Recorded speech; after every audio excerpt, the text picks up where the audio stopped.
Pay attention to these CCTV footages clearly because something wrong here. In March 8, 2024, 9:42:11 p.m., Riverside Hall, downtown Waterfront District. Security camera mounted high in the northwest corner of the ballroom, fixed wide angle, angled downward toward the center of the dance floor. A live orchestra is visible along the far wall. Guests in black tie attire stand along the perimeter. At center frame, a white woman in her early 70s, slender, wearing a champagne silk evening gown and a short strand of pearls, is dancing slowly with a black man in his late 20s dressed in a black tuxedo. His right hand rests at the middle of her back. Her left hand is on his shoulder. They move in a controlled rotation. At 9:42:17 p.m., he leans down slightly. Their faces meet. A brief kiss. In the background, 3 guests turn. One man pauses mid-step. A woman lowers her glass and looks toward them. At 9:42:24 p.m., the couple continues swaying. The woman's head rests lightly against his chest. At 9:42:31 p.m., they rotate out of center frame. The camera remains fixed. 10 days later, the man in that footage would be dead, and the woman would be buried without knowing why. On April 10, 2024, at 6:18 a.m., a construction worker clearing debris behind a partially developed subdivision off County Route 18 noticed soil that did not match the surrounding terrain. It was darker, recently turned. A strip of blue tarp was visible beneath pine needles. Deputies arrived at 7:02 a.m. By 9:47 a.m., they had uncovered a body. Male, late 20s, moderate decomposition, ligature marks visible around the neck, blunt force trauma to the back of the skull, no wallet, no phone, dental records confirmed identification before noon. Marcus Reed, 29 years old, reported missing March 20th, estimated time of death, evening of March 18th. Marcus Reed worked as a certified personal trainer at Harbor Peak Fitness. He had been employed there since 2020. No criminal history, no outstanding debts, no known violent associations. He grew up in foster care. He aged out at 18, put himself through certification programs, and built a small but steady client base. At 25, he married his high school girlfriend. She died 2 years later from ovarian cancer. After her death, Marcus returned to work quickly. According to colleagues, he avoided long discussions about personal loss. He maintained structure, routine, predictability. In January 2023, he was assigned a new client, Evelyn Harper. Evelyn Harper was 72 years old, widow, net worth approximately $7.8 million following the 2020 sale of her late husband's industrial supply company. She lived alone in a gated estate 20 minutes from the city center. She had 2 sons, Daniel Harper, 47, a commercial property developer, and Thomas Harper, 44, an insurance consultant who traveled frequently. Daniel lived locally with his wife, Claire Harper. Claire was 45, MBA, previously worked in private equity, currently involved in managing several of Daniel's development partnerships. Evelyn joined Harbor Peak Fitness after a mild cardiac event. Her physician recommended supervised resistance training. She was paired with Marcus 3 mornings a week. Attendance logs show she never missed a session for 14 consecutive months. Security footage from inside the gym shows nothing unusual. Structured exercises, measured rest intervals, conversation between sets, occasional laughter, no lingering touches beyond what form correction required. The shift occurred outside the gym. Phone records indicate casual communication beginning June 2023. By August, messages extended beyond scheduling. Dinner invitations, shared articles, long exchanges at night. Neighbors later reported seeing Marcus's car parked at Evelyn's residence multiple evenings per week by October. Evelyn's longtime friend, Judith Carter, described her as present in a way she hadn't been since her husband died. The relationship remained private until the gala. On March 5, 2024, 3 days before the ballroom footage, Evelyn executed a revised will. The document reduced Daniel and Thomas's inheritance from equal halves to $300,000 each. The remaining $7.2 million was designated to Marcus Reed. 2 physicians independently evaluated Evelyn's cognitive capacity. Both certified full competency. Her attorney documented that she anticipated conflict. Daniel Harper learned of the revised will on March 6th. Phone records show a 22-minute call between Daniel and Claire at 10:14 p.m. that evening. The following morning, Claire emailed a financial partner. If the estate shifts permanently, liquidity projections collapse. On March 8th, the gala footage circulated among attendees before sunrise. By 11:48 a.m., March 9th, Daniel had viewed it. At 12:02 p.m., he called his brother Thomas. At 12:19 p.m., he texted Claire. "It's public now." That evening, Daniel and Claire went to Evelyn's house. Thomas joined by video call. According to the housekeeper, voices were raised. The conversation lasted 83 minutes. The next documented event occurred March 12th at 3:11 p.m. Daniel's phone contacted a prepaid device purchased that morning from a convenience store 30 miles away. Surveillance footage from the store later showed Claire Harper making the purchase. Marcus Reed's daily routine was consistent. Gym until 7 p.m., home by 8 p.m. Underground parking garage with limited surveillance. No interior cameras, only exterior license plate capture. On March 12th at 6:48 p.m., Daniel approached Marcus in the gym parking lot. Two witnesses saw the conversation but could not hear it. It lasted approximately 6 minutes. Text messages later recovered from Daniel's phone read, "Daniel offered him $250. Claire, and? Daniel, he said no." Claire responded, "Then we escalate." On March 18th at 7:52 p.m., Marcus's vehicle entered his apartment garage. At 8:03 p.m., his phone ceased all activity. The violence was contained within 4 minutes. A single strike from behind using a weighted tool. Manual ligature compression until cessation of movement. No excessive force.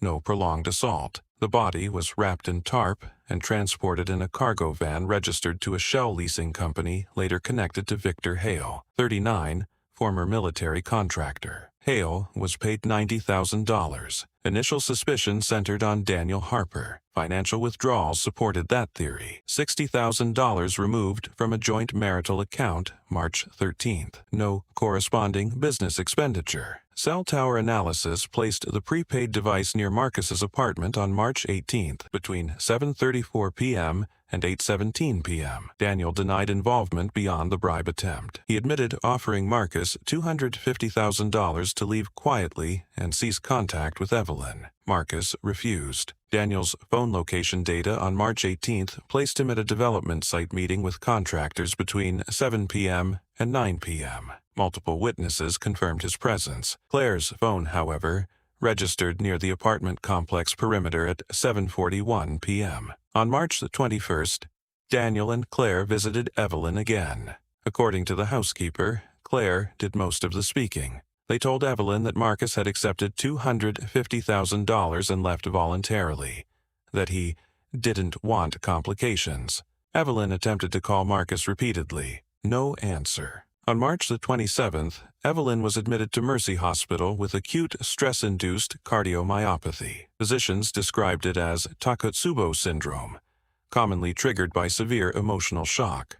She was discharged April 1st. On April 3rd, she suffered cardiac arrest at home. She was pronounced dead at 11:17 p.m. Official cause: heart failure secondary to stress-induced cardiomyopathy. She died believing Marcus abandoned her for money. When Marcus's body was discovered April 10th, investigators restructured the timeline. Bank subpoenas revealed the $60,000 withdrawal required dual authorization. Claire's signature appeared alongside Daniel's.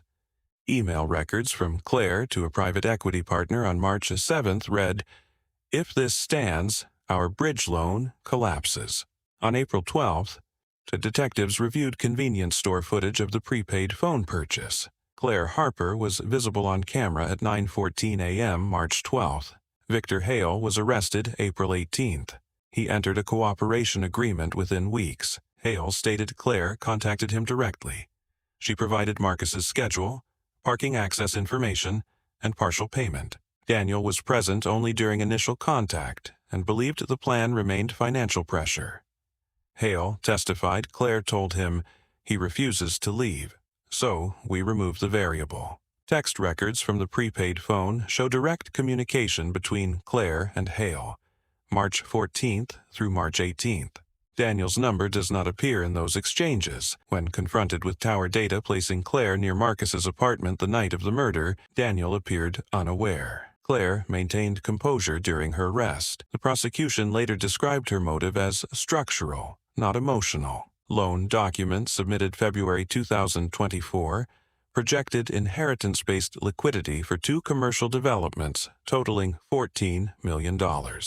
Without Evelyn's estate, financing risked collapse. In court, the gala footage was introduced not as scandal, but as catalyst. It demonstrated public confirmation of a relationship Claire viewed as financial threat. Medical testimony linked Evelyn's fatal cardiac event directly to acute emotional distress following the belief Marcus had betrayed her. The jury heard Claire's March 19th text to Daniel. "It's done. She'll come back to us now." She miscalculated the timeline of grief. On October 11th, 2024, the jury returned verdicts. Victor Hale, guilty of second-degree murder, 22 years. Claire Harper, guilty of first-degree murder and conspiracy, life imprisonment without parole. Daniel Harper, guilty of attempted bribery and obstruction for misleading investigators, 8 years. Under state slayer statute, Claire and Daniel were barred from inheritance.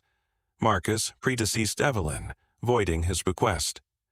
The will's residual clause directed all voided funds to 3 named medical research institutions. On December 18, 2024, $7.8 million was distributed to those institutions. The Harper estate closed with no transfer to surviving family. The gala footage remains archived as Exhibit 14. 10 seconds of slow dancing. 2 funerals, 3 convictions. $7.8 million redirected. No heirs. The estate proceedings did not conclude quietly. In January 2025, civil filings began to surface. Daniel Harper, already serving his sentence, attempted to petition the court arguing diminished responsibility. His claim was narrow. He asserted that while he had attempted to pressure Marcus to leave, he had not authorized violence. He argued that Claire had concealed the escalation from him and that the joint withdrawal of funds had been framed as a part of a negotiation strategy. The court reviewed the timeline. March 12th, Daniel offers $250,000. March 12th, Claire purchases prepaid device. March 13th, joint withdrawal of $60,000. March 18th, Marcus is killed. March 21st, Claire tells Evelyn that Marcus accepted money and left. The judge noted that Daniel's text message offered him $250, followed by Claire's response, "Then we escalate," had not prompted Daniel to withdraw or alert authorities. His failure to intervene was entered as complicity in conspiracy.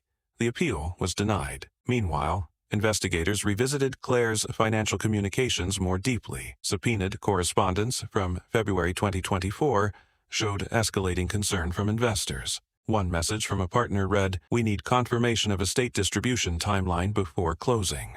Claire responded, "Expect resolution before Q2. Her personal accounts showed liquidity strain. 2 lines of credit were near default thresholds. Loan officers testified that projected inheritance documentation had been used during underwriting discussions. Not legally binding, but influential. The prosecution had framed motive as greed. The financial documents suggested something more layered. Exposure. Claire had built forward commitments based on anticipated capital. Evelyn's revised will destabilized not only potential gain, but already leveraged expectation. If the estate shifted, Claire's credibility with investors weakened. If investors withdrew, Daniel's projects stalled. If projects stalled, their broader financial architecture collapsed. Marcus Reed was not simply an inconvenience. He was a structural threat. Victor Hale's testimony clarified operational detail. He described meeting Claire alone in a parking structure on March 12th at 9:40 p.m. She provided half payment in cash inside a sealed envelope. She supplied Marcus's apartment access code, obtained, she later admitted, from Daniel's prior visit to the building months earlier when he accompanied Evelyn to drop something off. Hale conducted surveillance March 14th through March 17th. He confirmed Marcus's routine. He chose March 18th due to reduced vehicle traffic in the garage. Hale stated that after confirming death, he texted the prepaid device, "Confirmed." The response, "Proceed." The burial location had been pre-selected using satellite imagery. Claire did not attend the burial. On March 19th at 6:08 a.m., Claire texted Daniel, "It's handled." Daniel replied, "You're sure?"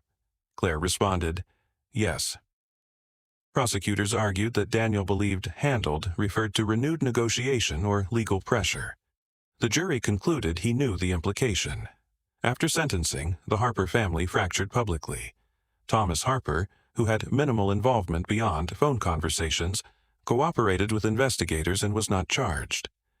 In a later civil deposition, he admitted he suspected escalation but did not inquire further. He stated, "I thought it was posturing." Thomas was not barred under the Slayer statute because prosecutors could not establish criminal complicity. However, the will's residual clause redirected voided distributions to charities, leaving no remaining estate portion. Thomas received nothing. In March 2025, Harbor Peak Fitness installed interior cameras in its parking structure. Evelyn's estate attorney testified before a legal ethics conference about anticipatory clauses in estate planning. The case became a reference point in probate law seminars discussing Slayer statutes and predeceased beneficiary contingencies. Medical literature also cited the case. The cardiologist who treated Evelyn published a paper on acute stress cardiomyopathy triggered by perceived romantic betrayal. The clinical summary referenced sudden emotional trauma compounded by deception. Victor Hale began serving his sentence in a medium security facility. Claire Harper entered state prison under life without parole. Daniel Harper was transferred to a federal facility after serving 2 years of his 8-year term due to concurrent financial fraud charges uncovered during deeper audits of his development firm.